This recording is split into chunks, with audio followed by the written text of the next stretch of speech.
من يهده الله فلا مضل له ومن يضلله فلا هادي له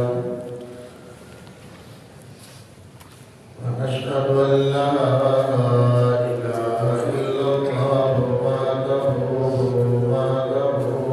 لا شريك له ونشهد أن سيدنا ومولانا محمدا عبده ورسوله اللهم صل على سيدنا ومولانا محمد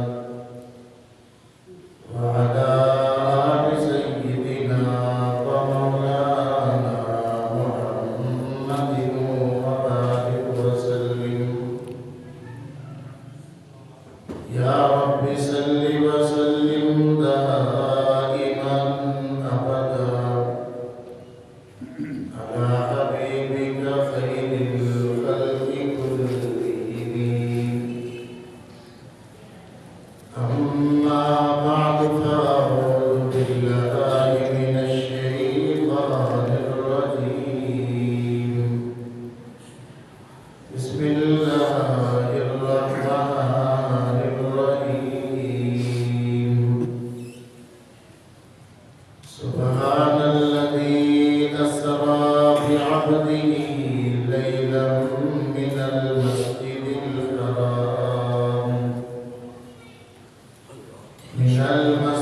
الحرام إلى المسجد الأقصى الذي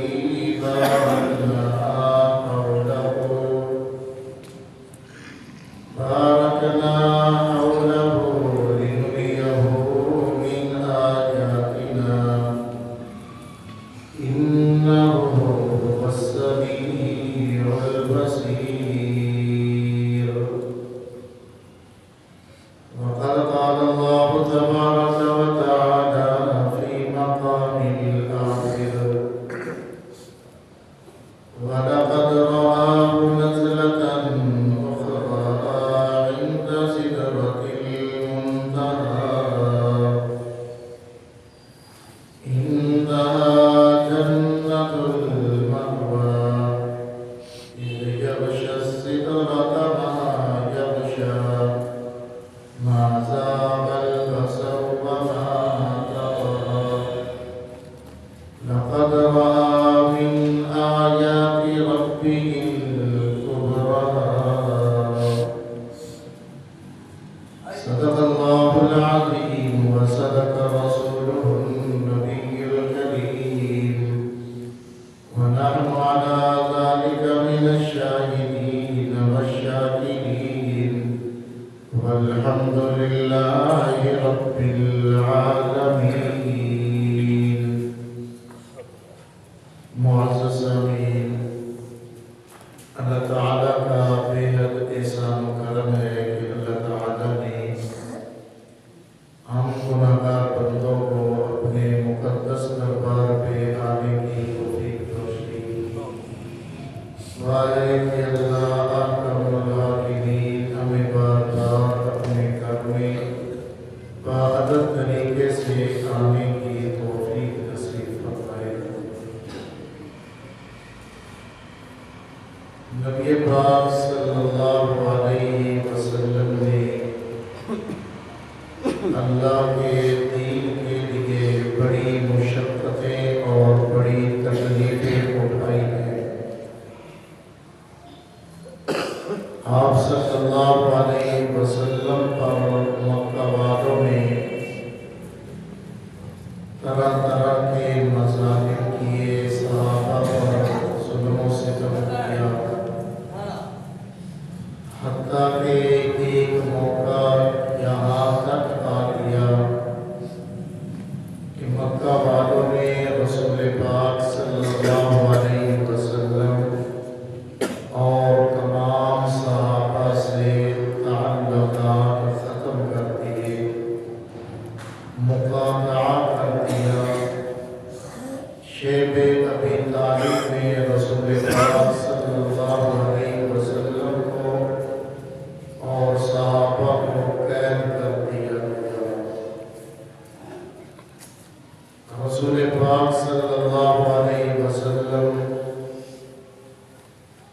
مشقت کے اندر 3 سال کا عرصہ گزارا،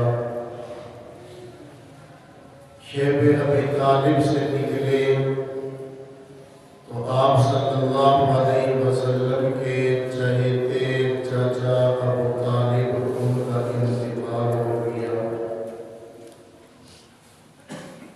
ابو طالب نے آپ صلی اللہ علیہ وسلم کا بہت ساتھ کیا،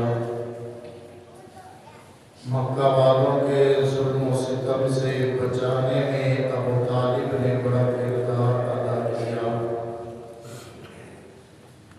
ابو طالب کو انتقال کیے ہوئے ابھی 4-5 دن گزرے ہوں گے کہ آپ صلی اللہ علیہ وسلم کی زوجہ محترمہ حضرت خدیجہ کبریٰ رضی اللہ تعالی عنہا کا انتقال ہو گیا۔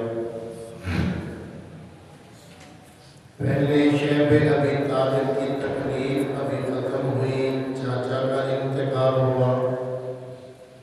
چاچا کا انتقال ابھی تازہ تھا کہ حضرت خدیجہ کبریٰ رضی اللہ تعالی عنہا کا انتقال ہو گیا۔ نبی پاک صلی اللہ علیہ وسلم کے ساتھ ہمدردی کرنے والا ابو طالب بھی نہ رہا، آپ صلی اللہ علیہ وسلم کو تسلی دینے والی خدیجہ کبریٰ رضی اللہ تعالی عنہا بھی نہ رہی۔ مکہ والوں کا سلوک بھی آپ دیکھ چکے تھے، تو اب ارادہ فرمایا کہ طائف کا سفر کیا جائے، طائف کے سرداروں کو دعوت اسلام پیش کی جائے۔ ہو سکتا ہے کہ وہ لوگ اسلام قبول کر لیں اور ایک سہارا جو ہے وہ مل جائے اور یہ ظلم و ستم کے جو دور ہے یہ ختم ہو جائے۔ حضرت زید رضی اللہ تعالی عنہ کو لے کر رسول پاک صلی اللہ علیہ وسلم نے طائف کا سفر کیا۔ آپ سنتے رہتے ہیں طائف والوں نے آگے سے بھی اچھا سلوک نہیں کیا۔ طائف کے اس وقت 3 سردار تھے، ان سرداروں نے آپ صلی اللہ علیہ وسلم کے ساتھ کوئی اچھا رویہ اختیار نہیں کیا۔ ایک نے کہا کہ کیا معاذ اللہ آپ ہی نبی رہ گئے تھے بننے کے لیے، اللہ نے آپ کو نبی بنا دیا، ہم علاقے کے وڈیرے ہیں، سردار ہیں، ہم سے پوچھا ہوتا، مشورہ کیا ہوتا۔ ایک نے کہا کہ کیا یہ یتیم ہی نظر آیا تھا نبی بنانے کے لیے؟ ایک نے کہا کہ میں اگر آپ واقعی اللہ کے نبی ہیں تو میں آپ سے کوئی الجھتا نہیں ہوں، اور اگر آپ معاذ اللہ جھوٹے ہیں تو ایسے آدمی سے بات نہیں کرتا۔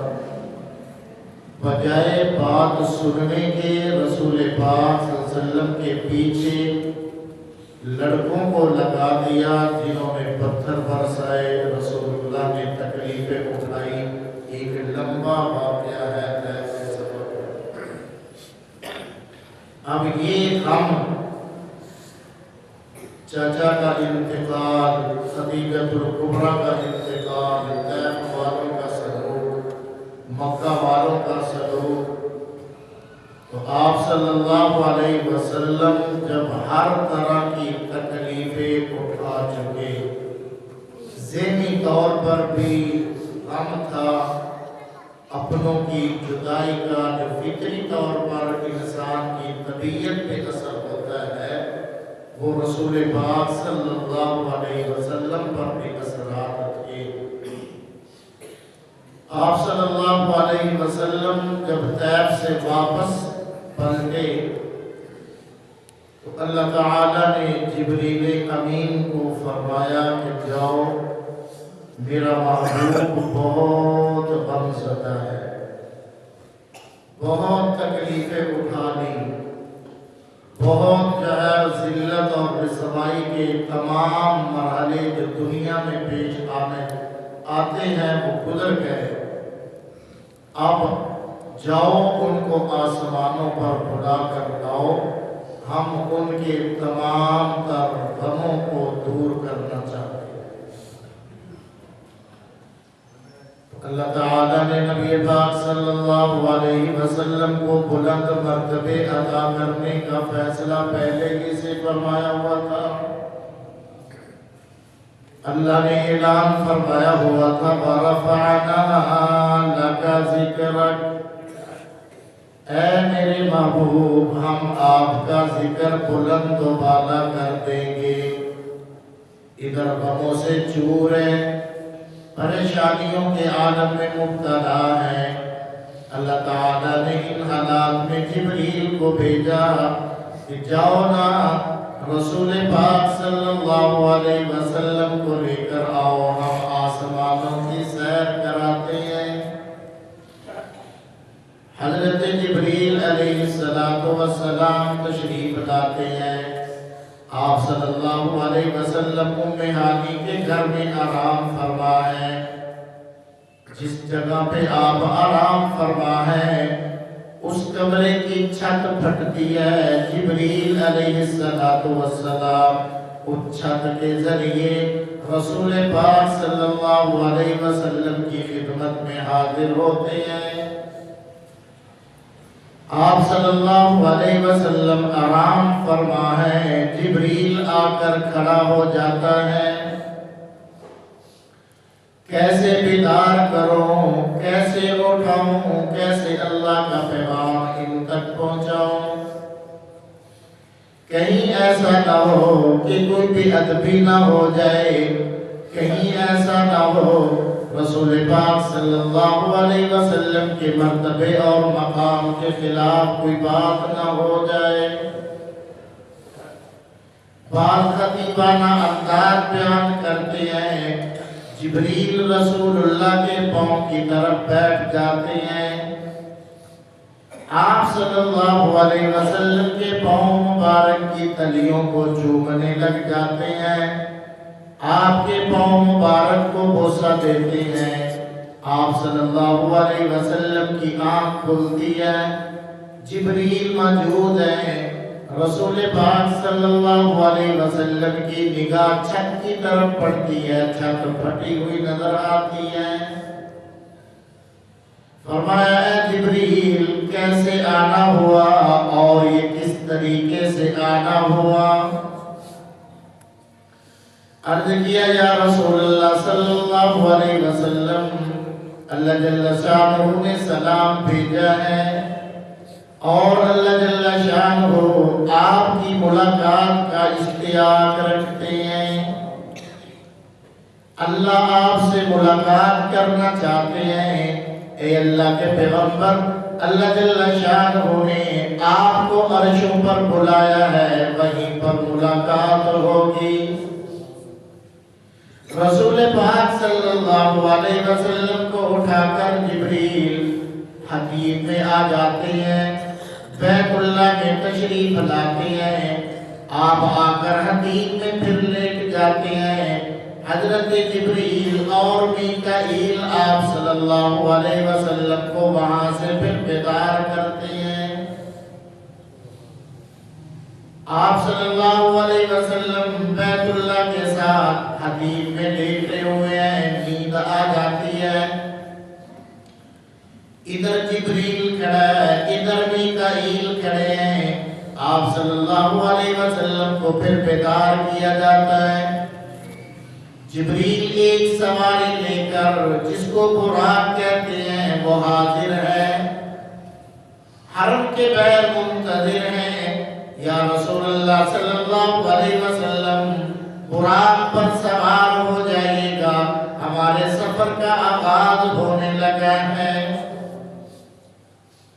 رسول پاک صلی اللہ علیہ وسلم براق کے قریب جاتے ہیں، براق شوخی کرنے لگتا ہے، تھوڑا سا اچھلنے لگتا ہے، جبریل کہتے ہیں قریب جا کر اے براق تجھے کیا ہو گیا؟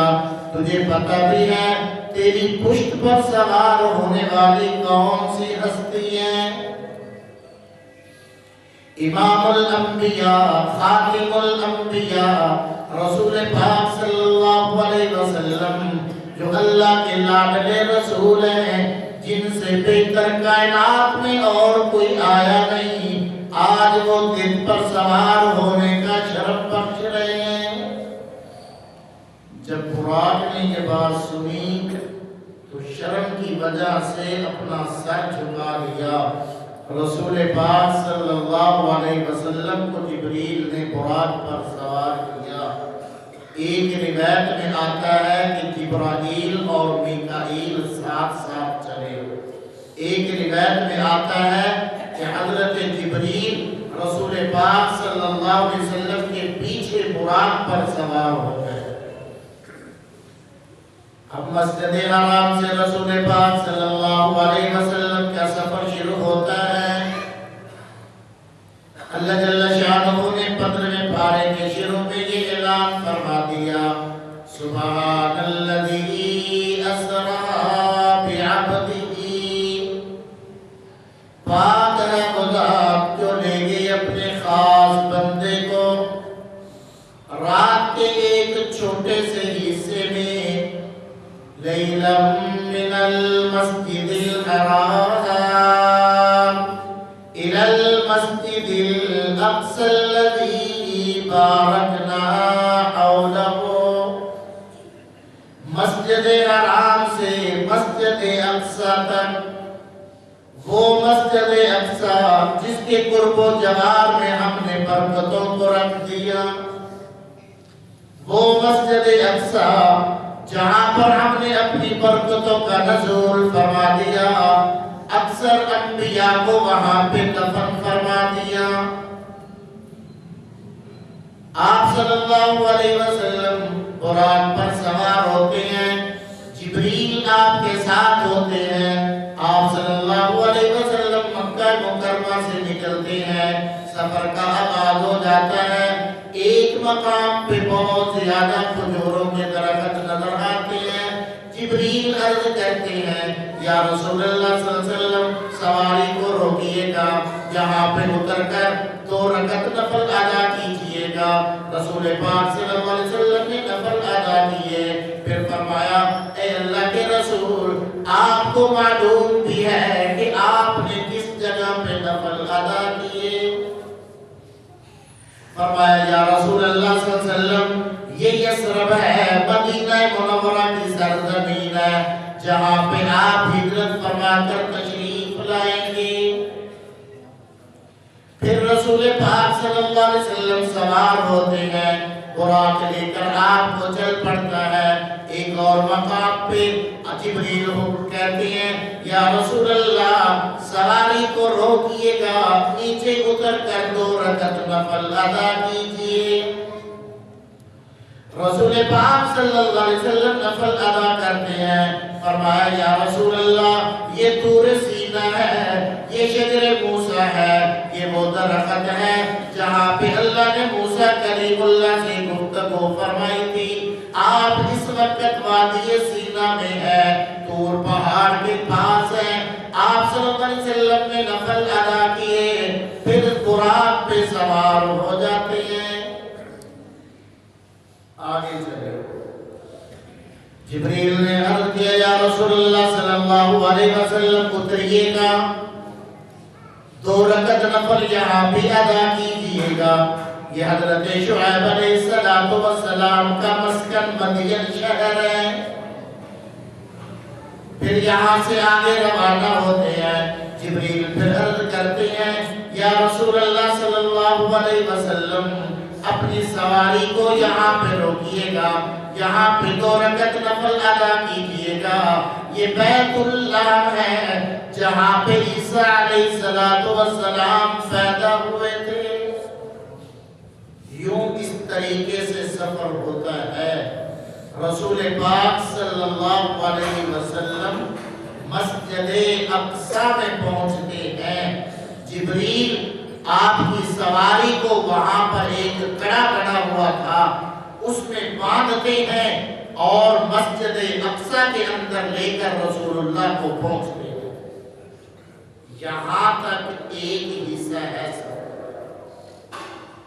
مسجد حرام سے مسجد اقصی تک جس کا ذکر اللہ تعالی نے 15ویں پارے کی پہلی آیت میں کیا۔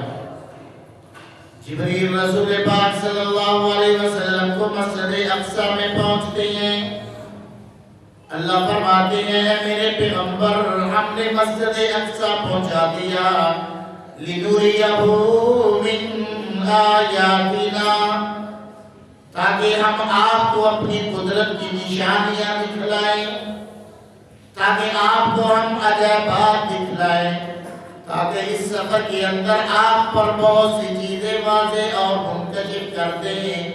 اِنَّهُ هُوَ السَّمِيعُ الْبَصِيرُ، بے شک وہ اللہ سننے والا بھی ہے، دیکھنے والا بھی ہے، سننے والی ذات بھی اللہ کی ہے، دیکھنے والی ذات بھی اللہ کی ہے۔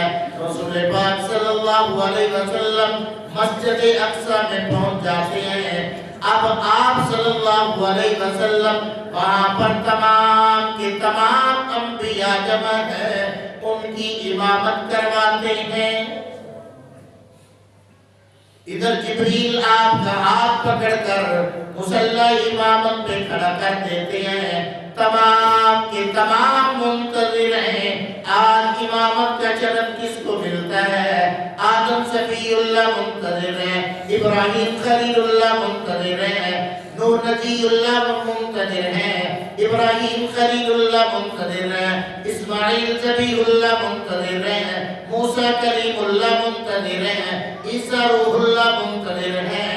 لیکن آج یہ اعزاز اگر کسی کو ملنا تھا تو وہ آمنہ کا در یتیم تھا، مصلی پہ کھڑا کر دیا اور یہ واضح کر دیا کہ جہاں پر یہ پیغمبر امت کا نبی بن کر آیا ہے وہاں پر یہ تمام انبیاء کا بھی نبی ہے۔ اس لیے رسول پاک صلی اللہ علیہ وسلم نے اعلان فرما دیا تھا، فرمایا انا نبی الانبیاء، اے میرے صحابہ جیسے میں تمہاری طرف نبی بنا کر بھیجا گیا ہوں، اسی طرح اللہ نے مجھے تمام انبیاء کا نبی بنا کر بھیجا ہے۔ یہاں سے پھر آگے آسمانوں کا سفر شروع ہوتا ہے، یہاں تک کہ سفر کو اسراء کہتے ہیں۔ اسراء کا معنی ہوتا ہے رات کے پچھلے پہر سفر کے لیے روانہ ہونا، اور آگے پھر آسمانوں سے ایک سیڑھی لگائی گئی، اس سیڑھی کے ذریعے رسول اللہ آسمانوں پہ چڑھتے ہیں۔ عربی میں سیڑھی کو معراج کہتے ہیں، اس لیے اس پورے واقعہ کو بھی معراج کہہ دیا جاتا ہے۔ اور آسمانوں کی سیر وہاں پر کیا ہوا اس کا ذکر اللہ نے سورۃ نجم 27ویں پارے کے اندر فرما دیا۔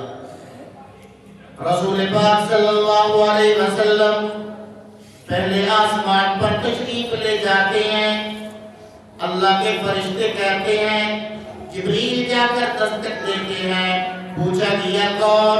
کہا گیا جبریل، ساتھ کون ہے؟ محمد الرسول اللہ ہے، بلائے گئے ہیں، یہ خود آئے ہیں۔ جواب دیا گیا بلائے گئے، دروازے کھلتے ہیں، خوش آمدید کہا جاتا ہے، مرحبا کہا جاتا ہے، آدم صفی اللہ سے ملاقات ہوتی ہے۔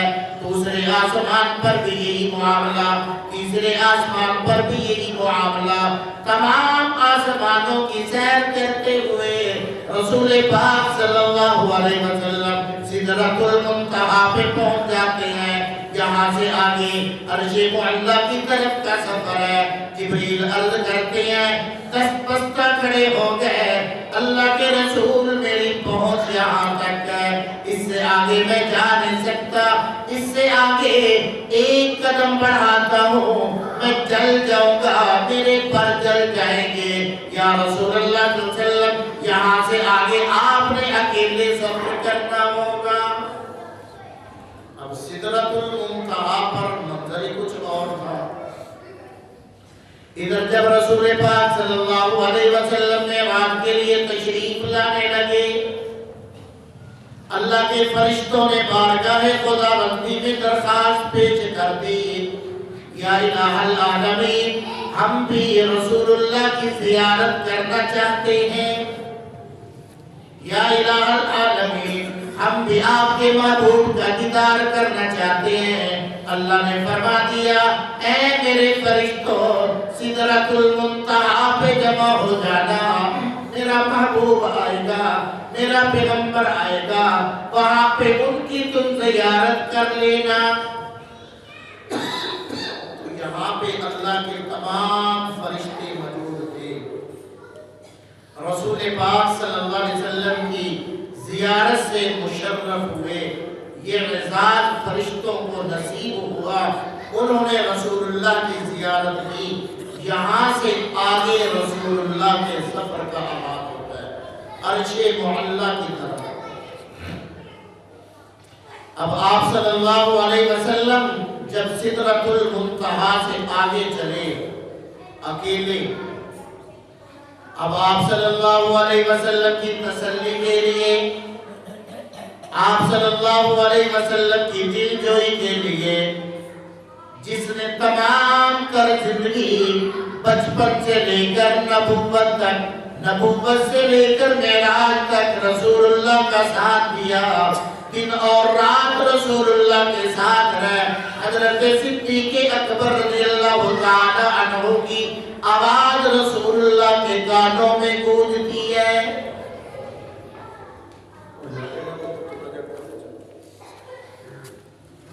رسول پاک صلی اللہ علیہ وسلم کی کانوں میں حضرت صدیق اکبر کی آواز آتی ہے، آپ صلی اللہ علیہ وسلم اس آواز سے پہلے ہی سے مانوس تھے، پہلے ہی سے وہ آواز آپ کی جانی پہچانی تھی، وحشت ختم ہوتی ہے۔ ادھر آپ صلی اللہ علیہ وسلم عرش معلی پہ پہنچتے ہیں، اللہ کی بارگاہ میں حاضری ہو جاتی ہے۔ جب رسول اللہ کی بارگاہ میں حاضر ہوئے، سجدہ ریز ہوئے، فرمایا میرے محبوب جب کوئی کسی کی ملاقات کے لیے جاتا ہے تو تحفہ لے کر آتا ہے، آپ کیا تحفہ لے کر آئے؟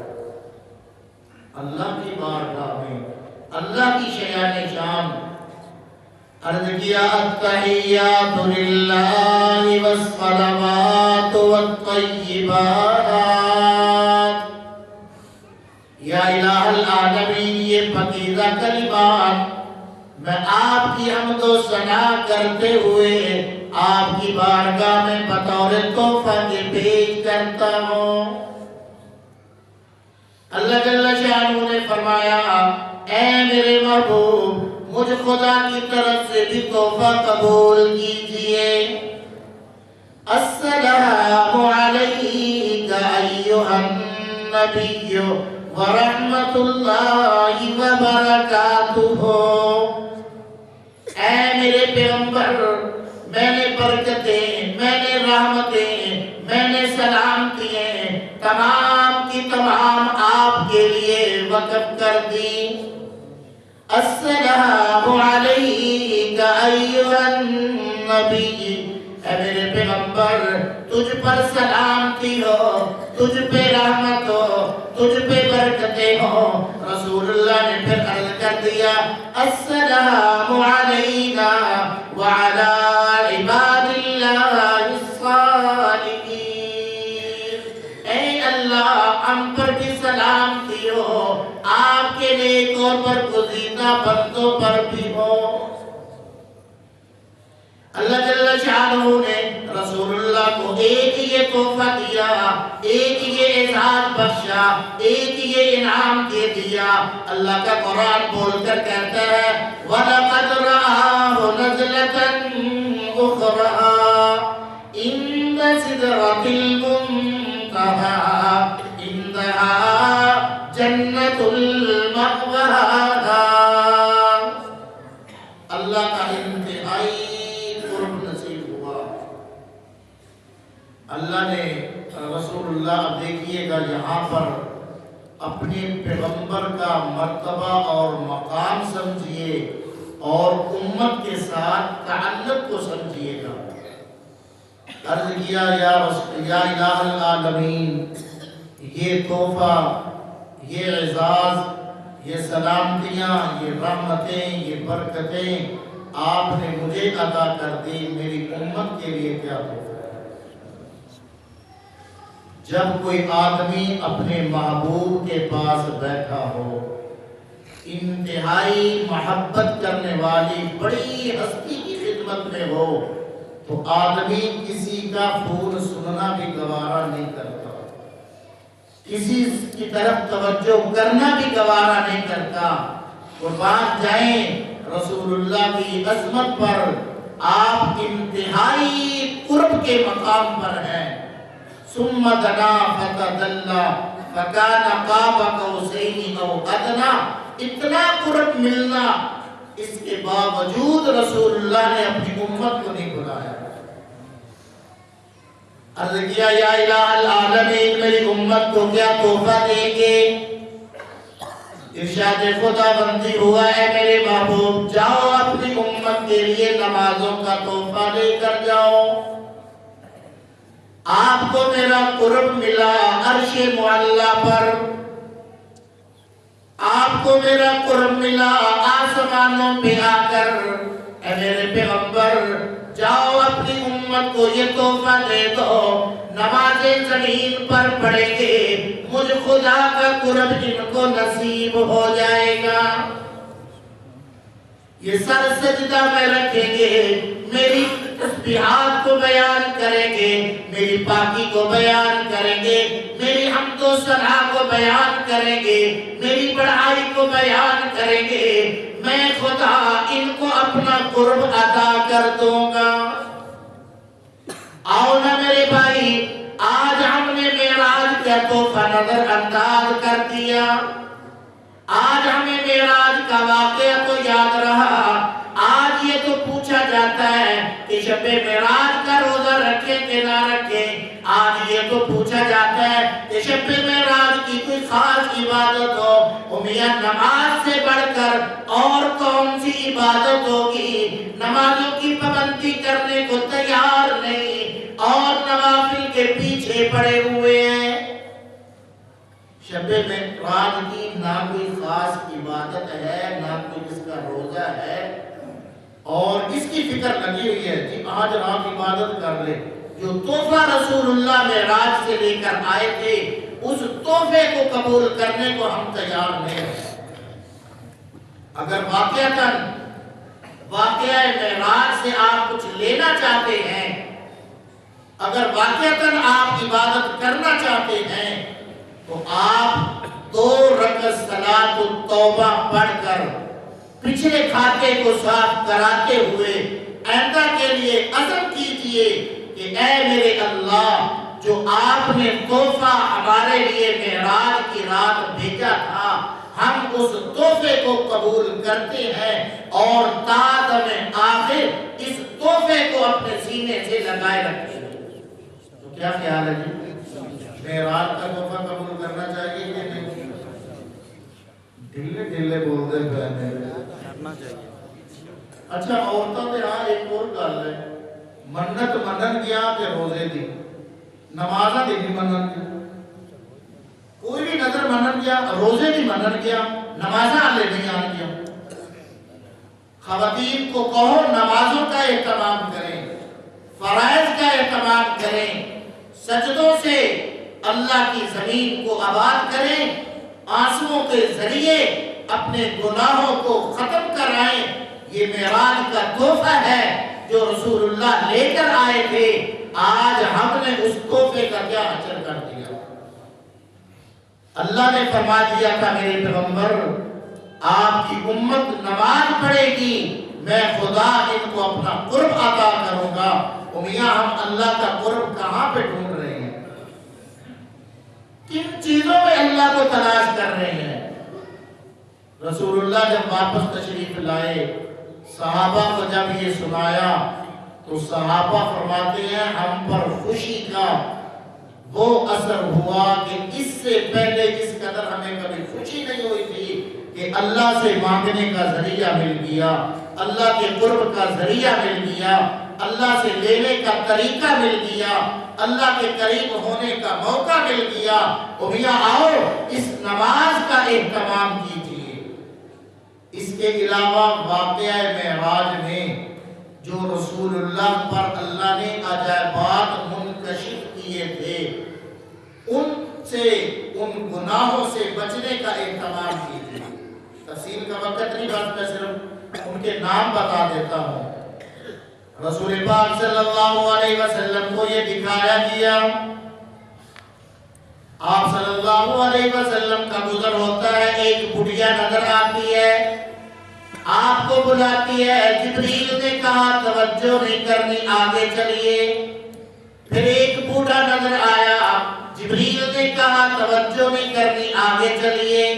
پھر ایک جماعت نظر آتی ہے جو رسول اللہ کو سلام کرتی ہے، السلام علیک یا اول، السلام علیک یا آخر، السلام علیک یا حاشر۔ جبریل نے کہا اے اللہ کے پیغمبر، وہ عورت دنیا کی جس کی عمر ختم ہونے کے قریب ہے، وہ بوڑھا شیطان تھا، اگر آپ ان کی طرف توجہ کر لیتے آپ کی امت کو یہ گمراہ کر دیتے۔